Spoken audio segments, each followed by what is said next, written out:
Il y a des relations qui vous portent et d'autres qui vous consument, des amours qui élèvent et d'autres qui vous vident lentement sans que vous ne vous en rendiez compte. On croit aimer, mais ce n'est pas de l'amour. C'est une quête désespérée, une tentative de combler un vide, un appel à l'aide masqué sous les habits de la passion. C'est ce qu'on appelle la dépendance affective. Et si tu écoutes ceci, c'est peut-être parce que tu en souffres, ou que tu connais quelqu'un qui se perd dans ce tourbillon émotionnel. Mais rassure-toi, ce n'est pas une fatalité, c'est une blessure. Et comme toute blessure, elle peut guérir. La dépendance affective ne surgit pas d'un coup. Elle s'installe doucement, insidieusement, comme un poison, à petite goutte. Et un jour, on réalise qu'on vit à travers l'autre, et non plus à travers soi. Voici les signes, ceux qui ne trompent jamais. Une peur panique de la séparation. Tu redoutes l'absence, même pour 1 heure. Tu regardes ton téléphone toutes les 5 minutes. Tu ressens une angoisse si l'autre ne répond pas. Tu n'arrives pas à te sentir complet sans lui ou elle. Comme si ta propre existence ne tenait qu'à un fil, sa présence. L'incapacité à prendre des décisions seule. Tu n'arrives plus à savoir ce que tu veux vraiment. Tu demandes l'avis de l'autre pour tout, même pour des choix mineurs. Tu doutes, tu changes d'avis, tu t'alignes sur lui ou elle, par peur de déplaire, par peur d'être abandonné. Le besoin obsessionnel d'être en contact. Si vous ne vous parlez pas, tu paniques.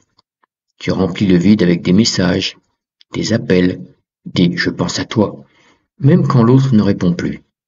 Tu ne supportes pas l'inconnu, le silence, l'indépendance de l'autre. La délégation de ta propre vie. Tu remets ton destin dans les mains de ton ou ta partenaire.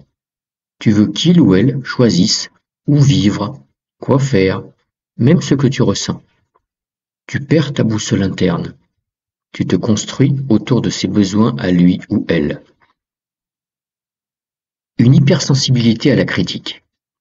Le moindre reproche te blesse profondément. Tu prends tout personnellement. Une remarque banale devient une attaque contre ta valeur. Tu te remets en question en boucle, même si tu n'as rien fait de mal. L'évitement de toute confrontation. Tu fuis les disputes. Tu préfères te taire plutôt que de risquer un conflit. Tu avales ta colère. Tu minimises tes besoins.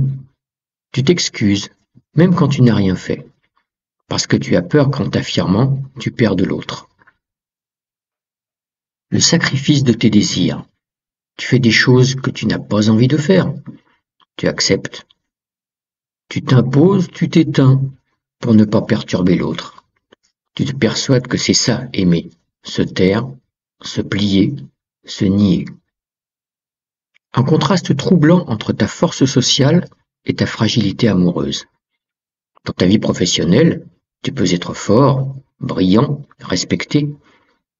Mais dans l'intimité, tu deviens dépendant, passif, désarmé, comme si l'amour faisait fondre toute ton assurance. La tolérance de l'inacceptable. Tu restes avec quelqu'un qui te blesse. Tu justifies ses absences, ses trahisons, ses violences. Tu préfères rester que faire face à la solitude. Et cette acceptation te détruit à petit feu. L'oubli total de toi-même. Tu ne sais plus ce que tu aimes. Tu n'as plus de passion personnelle, plus d'élan propre. Tu n'existes plus que dans le regard de l'autre. La dépendance affective ne vient pas de nulle part, elle s'enracine profondément dans l'histoire, dans l'enfance, et parfois dans des blessures que l'on n'a même pas identifiées. L'enfant qui n'a pas été aimé inconditionnellement. On t'a peut-être aimé pour ce que tu faisais, pas pour ce que tu étais. Tu as appris qu'il fallait mériter l'amour, le gagner, te taire, te conformer, te sacrifier pour être accepté. La fusion non résolue avec un parent. Si un enfant n'a pas pu se détacher sainement de sa mère ou de son père, il grandit avec une peur panique de l'abandon. Il devient adulte, mais son cœur reste celui d'un enfant blessé. Peut-être as-tu vu chez toi des couples dysfonctionnels, des mères qui se sacrifiaient, des pères absents, des tensions, du silence, de la dépendance. Et tu as appris inconsciemment que l'amour, c'était souffrir. Les films, les contes de fées, les séries t'ont vendu une image toxique de l'amour. Sans toi, je ne suis rien. Je ne peux pas vivre sans toi. Tu es tout pour moi. Ces phrases qu'on trouve romantiques sont en réalité destructrices. Quand tu ne te sens pas complet, tu veux que l'autre te répare. Mais aucune relation ne peut guérir une faille d'estime. Ce travail, c'est à toi de le faire. Quand on est dépendant affectif, on ne vit pas seulement une relation douloureuse. On entre dans un engrenage, un cercle vicieux. Et plus on souffre, plus on s'attache. Tu confonds intensité et profondeur, passion et respect, fusion et lien. Mais l'amour vrai ne t'efface pas, il te révèle. Tu ne vois plus ses défauts, tu excuses tout. Tu vois ce qu'il pourrait être, pas ce qu'il est vraiment. Et tu t'accroches à une image, pas à une réalité. Tu abandonnes tes amis, tes projets, tes passions. Tu réduis ton monde à une seule personne. Et quand elle s'éloigne, tu n'as plus rien. Tu changes, tu t'adaptes, tu te déformes. Et chaque fois que tu fais un pas de plus vers lui ou elle, tu t'éloignes de toi-même. Même quand tu souffres, même quand tu pleures, même quand tu sais que tu es en train de te perdre, tu restes, parce que le vide fait encore plus peur que la douleur. Bonne nouvelle, on peut s'en sortir. Mais il faut vouloir guérir, et pour guérir, il faut d'abord décider de revenir à soi. Reprends la responsabilité de ton bien-être. Tu n'es plus un enfant, tu n'as plus à attendre que quelqu'un t'aime pour te sentir vivant. Tu es la seule personne capable de construire ton bonheur, et c'est une force immense. Apprends à être seul. La solitude n'est pas un vide, c'est un espace sacré. C'est là que tu découvres qui tu es.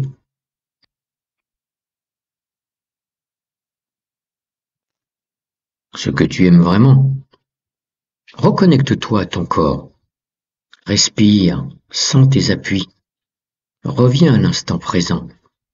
Chaque tension que tu relâches est un pas vers la paix intérieure. Identifie tes émotions sans t'y noyer. Tu n'es pas ta tristesse, ni ta peur, ni ton manque.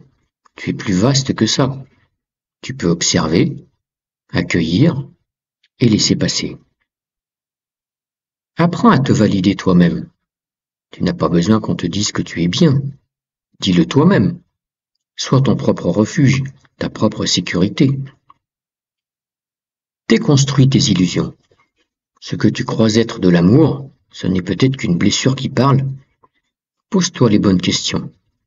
Est-ce que cette relation me nourrit ou m'assèche? Lâche prise. Tu ne contrôles pas les autres. Tu ne contrôles pas leurs sentiments. Mais tu peux choisir de ne plus subir. Tu peux choisir la paix plutôt que l'attente. Pratique l'ancrage. Pose la main sur ton ventre. Respire profondément. Ressens que tu es là, en vie, suffisant. Tu n'as pas besoin d'être validé pour exister. Prends soin de ton enfant intérieur. Parle-lui, rassure-le, montre-lui qu'il n'a plus à supplier. Tu peux lui offrir maintenant ce que personne ne lui a donné, l'amour inconditionnel. Aime sans t'attacher. Aimer ne doit pas te faire souffrir. Aimer, ce n'est pas t'oublier, c'est t'ouvrir, te donner sans te perdre. Tu n'as pas besoin qu'on te sauve. Tu n'as pas besoin d'une relation pour prouver que tu mérites d'être aimé. Tu es suffisant. Maintenant, comme tu es. Et le jour où tu aimeras depuis cet espace d'abondance, tu attireras des liens sains, des relations vraies, des connexions puissantes. Je suis bien, tu es bien. Ensemble, on construit. Pas pour combler un vide, mais pour créer quelque chose de beau. Et c'est ça, l'amour véritable.